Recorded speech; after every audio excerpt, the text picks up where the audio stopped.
Hello and welcome back. This is part 4 of the video on political science, module 1. We are covering topic 1.1.4, state as the only sovereign entity with a single government. The keyword here is that a state or a country is sovereign, meaning having complete and absolute control and independence to manage its internal affairs. And the core of a sovereign entity is that there would be only one government or one single government. The concept of sovereignty. Sovereignty is also a concept, it's an idea. It is central to understanding the nature of the modern state.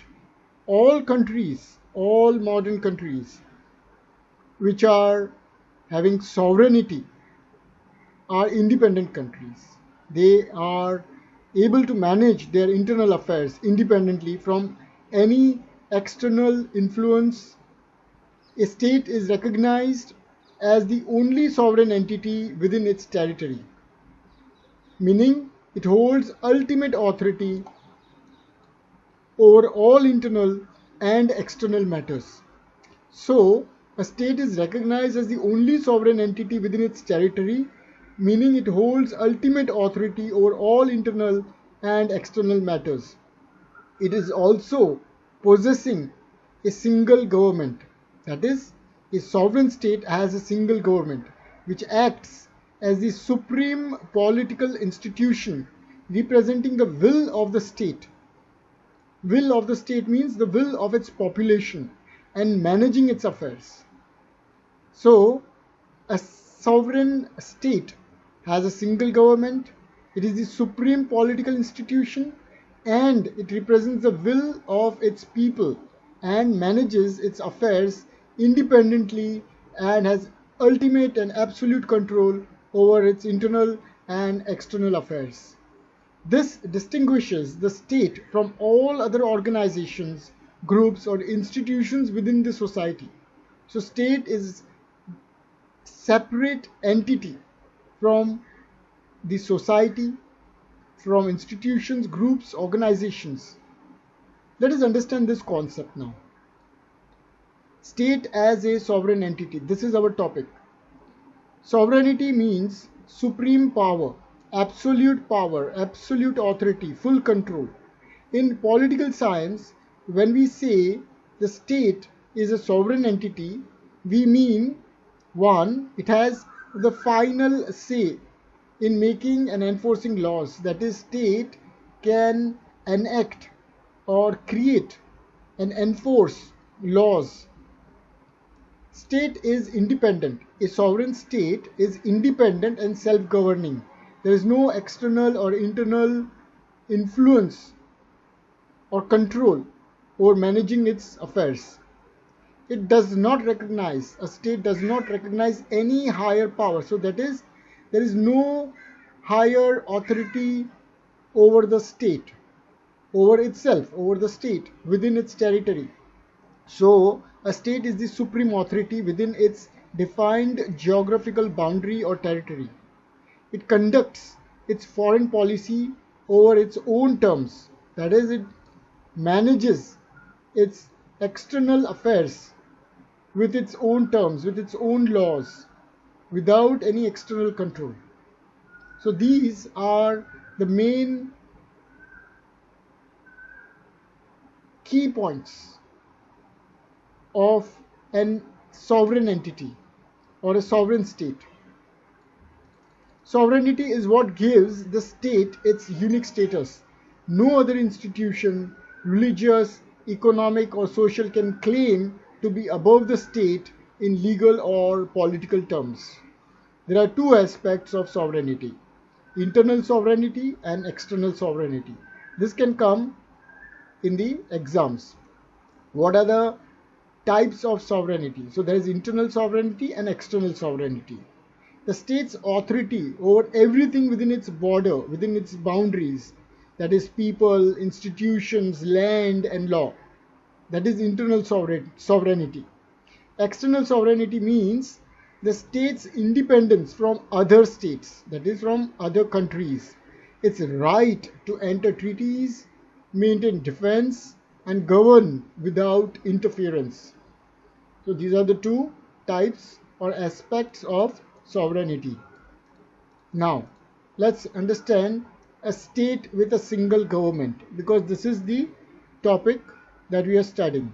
Every state has one central political authority or a government that governs the entire population and territory. This is referred to as a single government. Key characteristics of a single government: there is a unity of command. All public institutions and officials operate under one political system. Representation of the state. The government acts as the official voice of the state, both domestically and internationally. Third, lawmaking and enforcement. Only the government has the power to create and enforce laws. And public administration. The government provides services, maintains order, and organizes development. So these are the characteristics of a single government in a state. That is, unity of command, representation of the state, lawmaking and enforcement, and public administration. So this is what a government does, and it represents the state. Even in federal systems like the USA or India, India is a quasi-federal system where there are multiple levels of government, that is central and state. Sovereignty lies ultimately with the national constitution and the central government. This is the key word. The ultimate sovereignty lies with the central government, even if the power is distributed between the center and the state, which represents, that is, the central government represents the unified authority of the state. Now, why only a state is sovereign? No other organization such as NGOs, political parties, religious groups or corporations can be sovereign because they operate under the authority of the state. This we already understood. Their roles, their rights, and their responsibilities are defined by the laws of the state. They can be regulated, reformed, and abolished by the state. Only the state has absolute and legitimate authority over its territory and people. This is the key word here again. Let's look at an example. In India, the union government, that is the central government, represents the sovereign authority of the Indian state. It has the power to make laws, defend national interest, conduct foreign relations, make laws, defend national interests, conduct foreign relations, and ensure unity and integrity of the nation. Even though India has state governments, these operate under the framework of the constitution and cannot act independently of the union's legal and constitutional limits. To conclude, the concept that the state is the only sovereign entity with a single government emphasizes its unique and supreme position in society. It is the final source of law, authority, and order. This concept ensures that there is a centralized and recognized power responsible for maintaining unity, security, and governance within the defined boundaries of the state. Without sovereignty and a single government, a state would lose its identity, stability, and independence. This concludes this part of the video. Thank you very much for being there. Take care. Bye-bye.